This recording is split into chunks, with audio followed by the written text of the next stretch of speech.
مورخین کا اس بات پر اتفاق ہے کہ سعد بن عبادہ اپنے حمام میں مردہ حالت میں پائے گئے۔ ان کے قتل کی وجوہات کسی کو معلوم نہیں ہے، قاتل نامعلوم ہے۔ بسم اللہ والصلاۃ والسلام علی رسول اللہ وآلہ وموالا۔ السلام علیکم ورحمۃ اللہ وبرکاتہ۔ صحابہ کرام کی زندگی کے بیان کرنے کا سلسلہ چل رہا ہے، اور پہلے بھی میں نے جن صحابہ کرام کی زندگی کے احوال آپ کے سامنے بیان کیے، جن قدر صحابہ کرام السابقون الاولون میں سے عمار بن یاسر، سلمان الفارسی، ابو ذر الغفاری رضی اللہ عنہ، براء بن عازب، خباب بن الارت رضی اللہ عنہ، حذیفہ بن الیمان اور دیگر جلیل القدر صحابہ کا سلسلہ میں نے آپ کے سامنے بیان کیا ہے، ان کے بارے میں گفتگو کی ہے۔ آج ہم جس جلیل القدر صحابی کا بیان آپ کے سامنے کرنے جا رہے ہیں، اس صحابی کا نام ہے سعد بن عبادہ رضی اللہ تعالی عنہ، سید الخزرج سعد بن عبادہ۔ یہ صحابی کون ہیں، ان کی زندگی کیسے گزری ہے، ان کی شہادت کب ہوئی، اور بہت دردناک واقعہ ہے ان کی شہادت کا، جو میں آج آپ کے سامنے پیش کرنے جا رہا ہوں۔ اور ہم تاریخ کی کتابوں میں جائیں گے، اہل سنت والجماعت کی معتبر کتابوں میں، اور ہم ان کی زندگی کا بیان پڑھیں گے۔ اور صحابہ کی زندگی کو جاننا اس لیے بھی ضروری ہے کہ جو لوگ ہمارے سامنے یہ بات کرتے ہیں اور اس بات کا برملا اعلان کرتے ہیں، دعویٰ کرتے ہیں کہ صحابہ کرام کی زندگی کو بیان کرنا چاہیے، صحابہ کرام معیار ایمان ہیں، صحابہ صحابہ صحابہ، لیکن افسوس کہ وہ لوگ بھی جو دفاع صحابہ کی بات کرتے ہیں اور انہوں نے پوری دنیا کو اتھل پتل کر کے رکھ دیا ہے، اور ہر وقت صحابہ کی بات کرتے ہیں، لیکن وہ بھی ان جلیل القدر صحابہ کرام کی زندگی کو بیان نہیں کرتے۔ انہوں نے بھی مخصوص صحابہ، صرف طلقاء کا، ان کا بیان کرتے ہیں کہ جو فتح مکہ کے موقع پر ایمان لے کر آئے، مسلمان نہ ہوتے تو ان کی گردنیں مار دی جاتی، فتح مکہ کے اوپر انہوں نے اسلام قبول کیا، رسول اللہ نے انہیں حنین کے مال میں 100 اونٹ عطا کیے۔ یہ صرف ان کا بیان کرتے ہیں، لیکن وہ جلیل القدر صحابہ جن کے ایمان کی گواہی قرآن مجید دیتا ہے، صحابہ کی ایمان کی گواہی، اور ایسے صحابہ کے پیچھے چلنے کا قرآن کہتا ہے کہ ان صحابہ کی پیروی کرو، ان صحابہ کے پیچھے چلو۔ دیکھو تم انصار صحابہ ہیں، یہ جلیل القدر صحابہ ہیں، یہ کیا کر رہے ہیں، انہوں نے زندگی کیسے گزاری ہے، ان کا کیا موقف رہا ہے، خلافت کے بارے میں انہوں نے کیا گفتگو کی ہے، کیا سٹینڈ ان کا رہا ہے اور کیا سٹانس ان کا رہا ہے، اس کے بارے میں ہمیں کچھ نہیں بتایا جاتا۔ زبانیں بند ہیں، سی لیے گئے ہونٹ، خاموشی اختیار کر لی گئی ہے، اس پر کچھ بھی گفتگو نہیں کی جاتی۔ تو آج میں اس جلیل القدر صحابی کا ذکر آپ کے سامنے بیان کرنا چاہتا ہوں۔ سب سے پہلے تو میں سیر اعلام النبلاء شمس الدین الذہبی رحمہ اللہ کی لکھی ہوئی اس کی جلد نمبر 4، اور یہ المکتبۃ الوحیدیہ پشاور پاکستان کا چھاپا ہے، اور اس میں صفحہ نمبر 146 پر ان کے حالات زندگی بیان ہے۔ میں آپ کے سامنے اسد الغابہ فی معرفت صحابہ سے ابن الاسیر الجزری کی لکھی ہوئی، اور الاستیعاب فی معرفت الاصحاب اور صحیح البخاری سے ان کی حالات زندگی انشاءاللہ آپ کے سامنے بیان کروں گا، اور ان کی شہادت کا ذکر میں آپ کے سامنے کروں گا۔ سعد بن عبادہ، ذہبی کہتے ہیں السید الکبیر الشریف ابو قیس الانصاری الخزرجی الساعدی المدنی النقیب سید الخزرج۔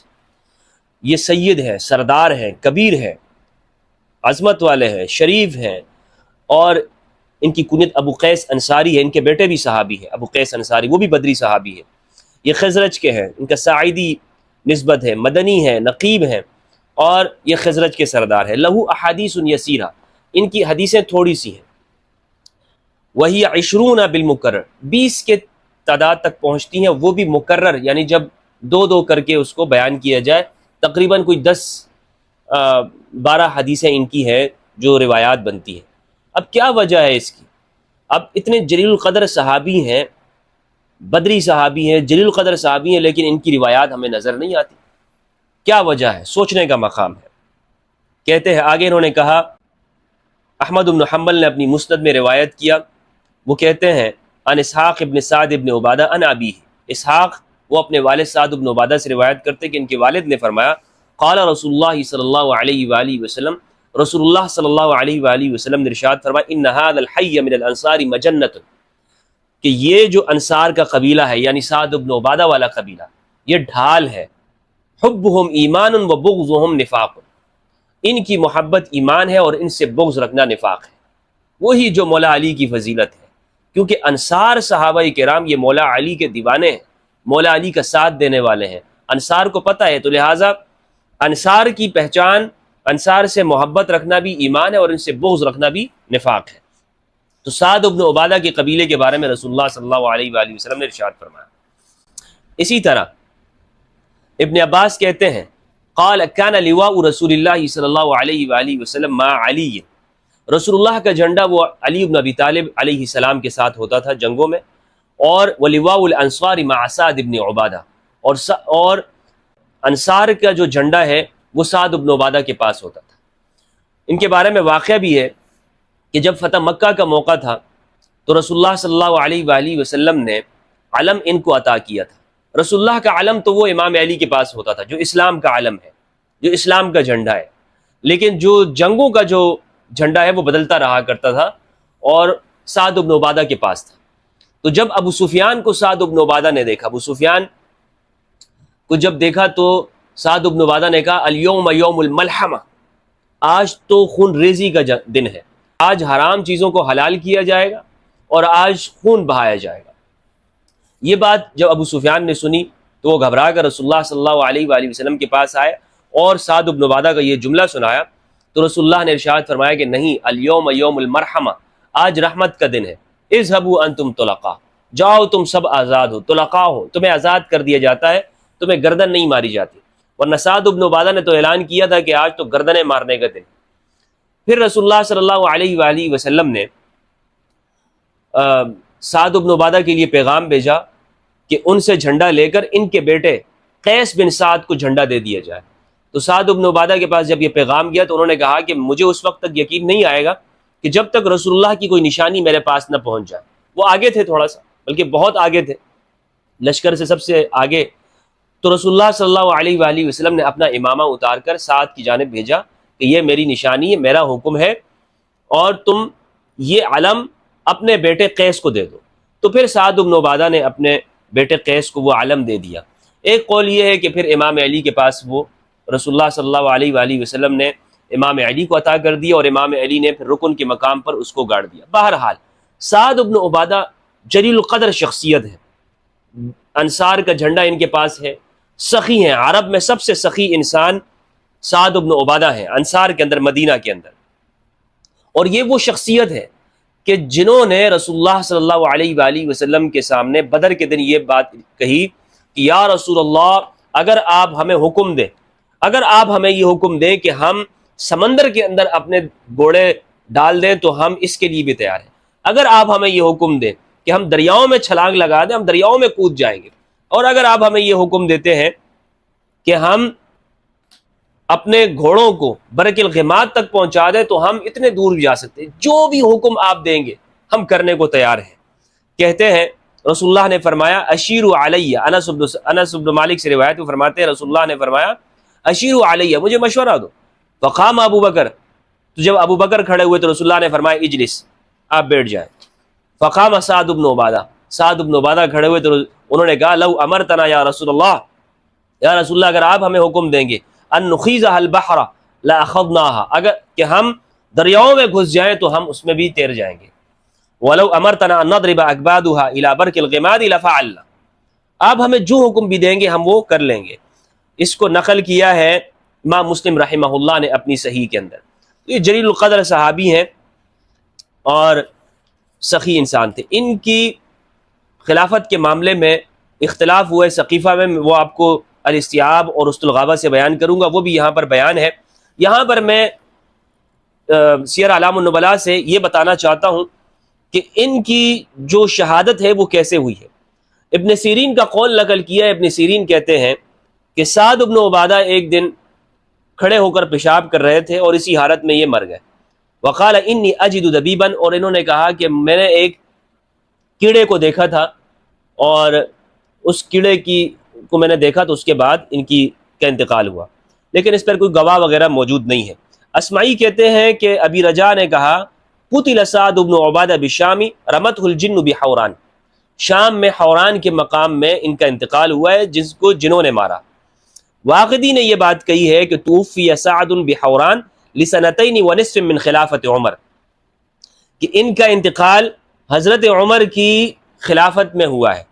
فما علم بموته بالمدینہ حتى سمع غلمان قائلا من بئر يقول ان کی موت کا پتہ ایسے چلا کہ ایک کنویں سے آواز آئی، وہ اس کنویں سے آواز میں کچھ شعر کہے جا رہے تھے، وہ کہہ رہے تھے قتلنا سید الخزرج سعد بن عبادہ رمیناہ بسہم فلم یخط فؤادا، ہم نے خزرج کے سردار سعد بن عبادہ کو قتل کر دیا اور ایسا تیر مارا کہ جو ان کے سینے کے آر پار ہو گیا۔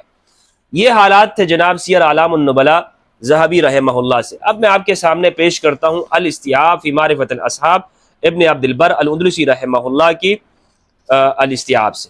سعد بن عبادہ کے حالات میں یہ کہتے ہیں، ان کی کنیت ابو ثابت یا ابو قیس ہے۔ ابو ثابت زیادہ مشہور ہے، یہ نقباء میں سے ہیں۔ نقباء کون لوگ ہیں؟ عقبہ بیعت عقبہ اولا، ثانیہ اور ثالثہ جو ہوئی ہے اس میں رسول اللہ صلی اللہ علیہ وآلہ وسلم نے نقباء بنائے تھے۔ 12 نقباء میں سے ایک سعد بن عبادہ ہے۔ کتنے جلیل القدر انسان، جلیل القدر صحابی ہیں۔ یہ بدر میں شریک ہوئے، عقبہ کے اندر شریک ہوئے۔ بعض نے کہا ہے کہ یہ بدر میں شریک نہیں ہوئے، لیکن یہ بات مشہور صحیح نہیں ہے۔ صحیح بات یہ ہے کہ یہ بدری صحابی ہیں۔ ابو عمر کہتے ہیں کہ سعد بن عبادہ انصار کے سردار تھے، صاحب وجاہت و قیادت تھے۔ ان کی قوم ان کا بہت ادب اور احترام کرتی تھی۔ ان کے خاندان میں کھانا کھلانے کی رسم بہت مشہور تھی، یہ کھانا کھلایا کرتے تھے۔ اور ذہبی نے بھی لکھا ہے، اسی طرح تمام مورخین نے، کہ اصحاب صفہ جو مدینہ کے اندر مسجد نبوی میں رہتے تھے، وہ طلباء کرام جو رسول اللہ کے پاس تعلیم حاصل کیا کرتے تھے، ان میں روزانہ 80 طلباء کو، 80 اصحاب صفہ کو یہ اپنے گھر لے جایا کرتے تھے اور انہیں کھانا کھلایا کرتے تھے۔ سبحان اللہ، جلیل القدر انسان ہے۔ اور ان کے بیٹے جو قیس ہیں وہ بھی سخی انسان تھے، اور یہ میں آپ کو بتاتا چلوں، قیس جلیل القدر صحابی، ان کے بیٹے بھی۔ اور قیس امام علی کے خاص افراد میں سے تھے۔ قیس بن سعد خاص افراد میں سے تھے، امام علی کے بہت معتمد تھے، امام علی کے جانثار قیس بن سعد بن عبادہ۔ رافع بن خدیج بیان کرتے ہیں کہ ابو عبیدہ اور عمر رضی اللہ عنہما نے قیس بن سعد سے کہا کہ ہم آپ کو قسم دیتے ہیں کہ آپ جانوروں کو ذبح نہ کیا کریں۔ یہ بات قیس بن سعد نے نہیں مانی، انہوں نے کہا کہ نہیں، میں اس چیز کو نہیں مانتا ہوں، یہ ہماری رسم چلی آ رہی ہے، ہم جانور ذبح کرتے ہیں اور ہم لوگوں کو کھانا کھلاتے ہیں۔ یہ بات جب نبی کریم صلی اللہ علیہ وآلہ وسلم تک پہنچی تو آپ نے فرمایا یہ ایک سخی گھرانے کے فرد ہے، یہ کیسے اس چیز کو روک سکتے ہیں اور منع کر سکتے ہیں۔ جب رسول اللہ صلی اللہ علیہ وآلہ وسلم کا وصال ہو گیا تو ثقیفہ بنی ساعدہ کے اندر سعد بن عبادہ نے اپنے قوم اور قبیلے کو جمع کیا، انصار وہاں پر جمع ہوئے۔ اس موقع پر آپ کو خلافت کے مسائل میں معلوم ہے کہ ان کی بات نہیں مانی گئی اور حضرت ابوبکر وہ خلیفہ بن گئے۔ یہ بخاری سے روایت میں آپ کے سامنے پیش کروں گا 3668، اس میں تفصیلاً میں اس کے اوپر بات کر لوں گا۔ یہاں پر میں یہ بتانا چاہتا ہوں کہ اس موقع پر ابن عبد البر الاندلسی نے لکھا ہے کہ ابوبکر رضی اللہ عنہ کو خلیفہ جب منتخب کیا اور آپ کے ہاتھ پر بیعت کی تو سعد بن عبادہ اس بیعت سے پیچھے رہے تھے، وہ مدینہ منورہ سے چلے گئے، مدینہ منورہ کبھی واپس نہیں آئے۔ تو جو لوگ یہ بات کرتے ہیں کہ ابوبکر رضی اللہ عنہ کی بیعت کے اوپر اجماع صحابہ ہے، اجماع کیسے منعقد ہو سکتا ہے کہ سعد بن عبادہ جیسی شخصیت انہوں نے بیعت ہی نہیں کی؟ اور یہ بات یاد رکھیے گا کہ زندگی بھر کبھی انہوں نے بیعت نہیں کی، اور جن روایات کے اندر یہ ہے کہ انہوں نے بیعت کی ہے وہ روایات درست نہیں ہے، تاریخی طور پر وہ چیز ثابت نہیں ہے۔ سعد بن عبادہ وہ چلے گئے، وہاں سے ناراض ہو کے چلے گئے، انہوں نے نہ ابوبکر کی بیعت کی ہے نہ عمر رضی اللہ عنہ، ان میں سے کسی کی بیعت سعد بن عبادہ نے نہیں کی ہے۔ ان کا انتقال شام میں حوران نامی جگہ پر سن 15 ہجری یا 14 ہجری میں ہوا۔ ایک قول کے مطابق سعد بن عبادہ کا انتقال سن 11 ہجری میں ہوا۔ مورخین کا اس بات پر اتفاق ہے کہ سعد بن عبادہ اپنے حمام میں مردہ حالت میں پائے گئے، یہ نہانے کے لیے گئے یا پیشاب کرنے کے لیے گئے، بہرحال یہ مردہ حالت میں پائے گئے تھے۔ ان کے قتل کی وجوہات کسی کو معلوم نہیں ہے، قاتل نامعلوم ہے۔ یہ واحد صحابی ہیں سعد ابن عبادہ رضی اللہ عنہ کہ جن کے قاتلین نامعلوم ہیں، اور ان کا قتل حضرت عمر کے دور میں ہوا۔ مورخین نے لکھا ہے کہ بعض لوگ یہ کہتے ہیں کہ جنہوں نے ان کو قتل کیا، جب ان کو قتل کیا گیا تو کنویں سے جو آواز آئی تھی تو وہ جنوں کی آواز تھی، اور انہوں نے کہا تھا کہ ہم نے قتل کیا ہے۔ واللہ عالم کہ ایک صحابی کو جن قتل کر سکتے ہیں یا نہیں قتل کر سکتے، جنوں کا بس آج کے عاملین پر نہیں چلتا ہے، تو ایک صحابی رسول وہ بھی سعد بن عبادہ جیسے، کیا ان کے پاس کوئی عمل نہیں ہوگا؟ تو یہ بات سمجھ میں آنے والی نہیں ہے۔ بہرحال سعد بن عبادہ رضی اللہ تعالیٰ عنہ ان کو تیر مار کر قتل کر دیا گیا، اور ان کے قاتلین نامعلوم ہیں۔ ان کے قاتلین نامعلوم ہے۔ اسط الغابہ فی معرفت الصحابہ، ابن الاسیر الجزری رحمہ اللہ کی، یہ کہتے ہیں کہ یہ اتنے سخی تھے کہ یہ روزانہ کھانا رسول اللہ صلی اللہ علیہ وآلہ وسلم کے لیے بھیجا کرتے تھے، اور ان کا جو پیالہ تھا وہ رسول اللہ کے گھر میں گھوما کرتا تھا، یعنی ایک زوجہ کے پاس، دوسرے زوجہ کے پاس، سب کے ہاں کھانا جو ہے وہ ان کی طرف سے جایا کرتا تھا۔ بہت سخی انسان تھے یہ، انتہائی سخی انسان۔ ابن الاسیر جزری نے خلافت والے واقعے کو بیان کیا، یہ کہتے ہیں رسول اللہ صلی اللہ علیہ وآلہ وسلم کی وفات ہو گئی تو ان کو خلافت کی خواہش ہوئی۔ سقیفہ بنی ساعدہ میں اپنی بیعت لینے کے واسطے بیٹھے تھے، اتنے میں ان کے پاس ابو بکر و عمر آئے اور لوگوں نے ابو بکر کی بیعت کر لی اور سعد کو چھوڑ دیا۔ سعد نے نہ ابو بکر کی بیعت کی نہ عمر کی رضی اللہ عنہ، اور شام کی طرف چلے گئے اور مقام حوران میں اقامت کی، یہاں تک کہ 15، 14 اور ایک روایت میں 11 کے مطابق، اور ایک روایت کے مطابق 11 ہجری میں انتقال کر گئے۔ اس پر سب مورخوں کا اتفاق ہے کہ اپنے نہانے کی جگہ پر مرے ہوئے پائے گئے تھے اور ان کا بدن سبز ہو گیا تھا، ان کا بدن سبز ہو گیا تھا۔ انہوں نے بھی پھر وہ جنوں والا واقعہ بیان کر دیا۔ ابن سیرین کہتے ہیں کہ ساتھ کھڑے ہوئے پیشاب کر رہے تھے کہ یکا یک تکیہ لگا لیا اور مر گئے، ان کو جنوں نے قتل کر ڈالا تھا۔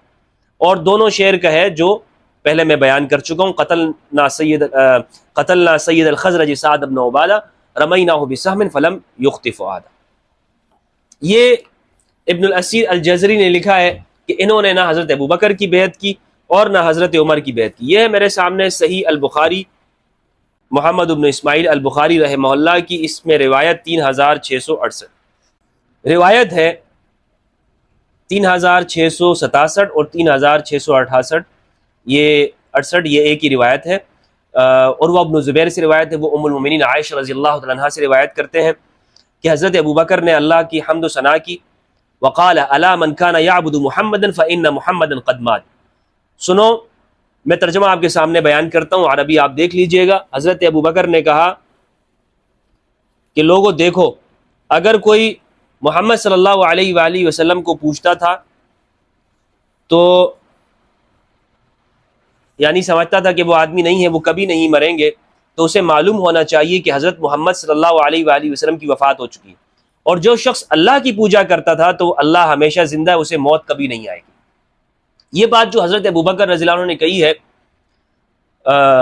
من کان یعبد اللہ فإن اللہ حی لا یموت، تو میری نظر میں ایسا کوئی صحابی نہیں ہے، کوئی شخص نہیں ہے، کوئی مومن نہیں ہے کہ جو رسول اللہ کی حیات طیبہ میں حضور کی عبادت کرتا ہو۔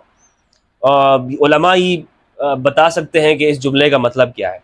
اور پھر اس کے بعد حضرت ابوبکر نے کہا انک میت وانہم میتون، آپ کا بھی انتقال ہو جائے گا اور یہ لوگ بھی مرنے والے ہیں۔ انک میت وانہم میتون وما محمد الا رسول قد خلت من قبلہ الرسل افئن مات او قتل انقلبتم علی اعقابکم۔ یہ آیت حضرت ابوبکر نے پڑھی۔ اس کے بعد یہ لکھتے ہیں قال واجتمعت الانصار، انصار جمع ہوئے الى سعد بن عبادہ فی سقیفۃ بنی ساعدہ، سقیفہ بنی ساعدہ میں، فقالوا منا امیر ومنکم امیر، ہم میں سے ایک امیر ہوگا اور تم میں سے ایک امیر ہوگا، یعنی ایک امیر انصار میں، ایک امیر تم مہاجرین میں سے ہوگا، دونوں مل کر حکومت کریں گے۔ پھر ابو بکر، عمر بن خطاب اور ابو عبیدہ بن جراح ان کی مجلس میں پہنچے۔ عمر نے گفتگو کرنی چاہیے لیکن ابو بکر نے ان سے خاموش رہنے کے لیے کہا۔ عمر رضی اللہ عنہ کہا کرتے تھے کہ اللہ کی قسم میں نے ایسا صرف اس وجہ سے کیا تھا کہ میں نے پہلے ہی سے ایک تقریر تیار کر لی تھی، پہلے ہی سے مجھے معلوم تھا کہ میں وہاں پر کیا کہوں گا، اور میں نے تقریر تیار کر لی تھی جو مجھے بہت پسند آئی تھی، پھر بھی مجھے ڈر تھا کہ ابو بکر کی برابری اس سے بھی نہیں ہو سکے گی۔ آخر حضرت ابو بکر انتہائی بلاغت کے ساتھ بات شروع کی۔ انہوں نے تقریر میں فرمایا کہ ہم قریش امراء ہیں اور تم جماعت انصار وزراء ہو۔ فقال ابو بکر لا ولکن الامراء وانتم الوزراء، ہم امیر ہیں اور تم وزیر ہو گے۔ اس پر حضرت حباب بن منذر بولے کہ نہیں، اللہ کی قسم ہم ایسا نہیں ہونے دیں گے، ایک امیر ہم میں سے ہوگا اور ایک امیر تم میں سے ہوگا۔ حضرت ابو بکر نے فرمایا کہ نہیں، ہم امراء ہیں، تم وزراء ہو۔ وجہ یہ کہ قریش کے لوگ سارے عرب میں شریف خاندان شمار کیے جاتے ہیں اور ان کا ملک یعنی مکہ عرب کے بیچ میں ہے، تو اب تم کو اختیار ہے یا تو عمر سے بیعت کر لو یا ابو عبیدہ بن جراح سے۔ حضرت ابو بکر نے جو یہ بات کی ہے کہ تم یا تو عمر کی بیعت کر لو یا ابو عبیدہ بن جراح کی، تو اس کا مطلب یہ حضرت ابو بکر نے اپنا نام نہیں لیا۔ اگر ابو بکر رضی اللہ عنہ رسول اللہ کی وصیت ان کے لیے ہوتی کہ میرے بعد ابو بکر خلیفہ ہے یا عمر خلیفہ ہے، تو حضرت ابو بکر ہرگز یہ بات نہ کرتے، اور کوئی صحابی بھی یہ بات نہ کرتا، اس میں اختلاف ہی نہ ہوتا۔ لیکن رسول اللہ نے صحابہ کے لیے وصیت نہیں کی، رسول اللہ نے اپنے بعد اہل البیت کو چھوڑا، امام علی کو چھوڑا۔ بہرحال حضرت ابو بکر کے اس جملے سے یہ بات معلوم ہوتی ہے کہ حضرت ابو بکر خود بھی یہ نہیں سمجھتے ہیں کہ میں خلیفہ کا استحقاق اس معنوں کے اندر رکھتا ہوں کہ مجھے کوئی فضیلت کسی درجے میں حاصل ہے، یعنی جتنے بھی فضائل ہیں ان کی وجہ سے حضرت ابوبکر یہ خود کو یہ دعویٰ ہی نہیں کر رہے، بلکہ انہوں نے حضرت عمر اور حضرت عبیدہ بن جراح کا نام پیش کیا ہے۔ اچھا، حضرت عمر نے کہا نہیں، ہم آپ سے ہی بیعت کریں گے اور آپ ہمارے سردار ہیں، ہم میں سب سے بہتر ہیں، اور رسول اللہ صلی اللہ علیہ وآلہ وسلم کے نزدیک آپ ہم میں سب سے زیادہ محبوب ہیں۔ یہ بات حضرت عمر نے کہی ہے۔ حضرت عمر نے ان کا ہاتھ پکڑ لی اور ان کے ہاتھ پر بیعت کر لی۔ پھر سب لوگوں نے بیعت کی، اتنے میں کسی کی آواز آئی، یہ میں عربی جملہ پڑھتا ہوں، فقال قائل، کسی کہنے والے نے کہا قتلتم سعد بن عبادہ۔ جب یہ سارا معاملہ ہو گیا تو کسی کہنے والے نے کہا کہ تم نے تو سعد بن عبادہ کو مار ڈالا۔ حضرت عمر نے اس موقع پہ کہا فقال عمر قتلہ اللہ، عمر نے کہا انہیں اللہ نے مار ڈالا، انہیں اللہ نے مار ڈالا۔ تو حضرت عمر نے، یہ صحیح بخاری کی روایت ہے 3668 3667، یہ آپ لوگ دیکھ سکتے ہیں کہ سعد بن عبادہ رضی اللہ تعالیٰ عنہ، یہ حضرت ابو بکر کی خلافت، جس طرح سے میں نے آپ کو اسد الغابہ کا حوالہ دیا، نہ حضرت ابو بکر کی خلافت میں انہوں نے ان کی بیعت کی، نہ حضرت عمر کی بیعت کی ہے، یہ بالکل الگ تھلگ ہو گئے تھے۔ تو ان کی زندگی دردناک شہادت ہے ان کی، یعنی اسلام کے اتنے جلیل القدر صحابی، نقیب ہیں رسول اللہ کے، جو 12 نقباء بنائے ہیں رسول اللہ نے، ان میں سے سعد بن عبادہ ہیں۔ تو کیسے شہید ہو گئے؟ کس نے شہید کیا؟ کیوں شہید کیا؟ اور پھر حضرت عمر رضی اللہ تعالیٰ عنہ کی خلافت کے زمانے میں، کہ جس زمانے میں کہا جاتا ہے، حضرت عمر کا قول مشہور ہے کہ اگر فرات کے کنارے کوئی بکری بھی پیاسی مر جائے تو اللہ عمر سے پوچھے گا۔ تو اتنے عدل کا زمانہ ہے، اس عدل یعنی معاشی طور پر استحکام ہے، سیاسی طور پر استحکام موجود ہے، لیکن جلیل القدر صحابی کا قتل ایسے دردناک انداز میں ہو جاتا ہے کہ وہ حمام واش روم جاتے ہیں اور وہاں پر ان کی شہادت ہو جاتی ہے۔ بہرحال بہت سارے سوالات یہاں سے پیدا ہوتے ہیں۔ بخاری کی روایت سے یہ بات معلوم ہو گئی کہ حضرت عمر نے کیا جملہ کہا تھا، اسد الغابہ سے یہ بات معلوم ہو گئی کہ انہوں نے نہ حضرت ابو بکر کی بیعت کی، نہ حضرت عمر کی بیعت کی۔ سیر اعلام النبلاء ذہبی سے، اسی طرح اسد الغابہ، الاستیاف فی معرفت الاصحاب، ان کتابوں سے ہمیں یہ بات، ان کے حالات زندگی پڑھنے سے معلوم ہوتا ہے کہ یہ جلیل القدر انسان ہے، رسول اللہ کو محبوب انسان، اور ان کے بارے میں رسول اللہ نے فرمایا کہ یہ مغفرت والے قبیلے سے، اور ان کی محبت ایمان ہے اور ان سے بغض رکھنا نفاق ہے۔ یہ ایسے شخص ہیں سعد بن عبادہ رضی اللہ تعالیٰ عنہ۔ قرآن مجید نے فرمایا والسابقون الاولون من المہاجرین والانصار والذین اتبعوہم بإحسان رضی اللہ عنہم ورضوا عنہ۔ یہ انصار صحابی ہیں، انصاری صحابی، اور ان کے بیٹے جلیل القدر صحابی ہیں۔ صحابہ کرام کا ذکر کرنا، ان صحابہ کا کہ جن کو قرآن نے صحابہ کہا ہے، جنہیں قرآن نے، یہ ٹائٹل تو خیر قرآن نے ذکر نہیں کیا صحابہ کا، قرآن نے مہاجرین و انصار اور نصرت کرنا یہ ٹائٹل ذکر کیا ہے، لیکن بہرحال جن کا ذکر قرآن نے کیا ہے انصاری صحابہ کا، ان کو بیان کرنا چاہیے، اور آج ضرورت ہے اس امر کی کہ ان صحابہ کرام کے تذکرے کو زندہ کیا جائے۔ السلام علیکم ورحمۃ اللہ وبرکاتہ۔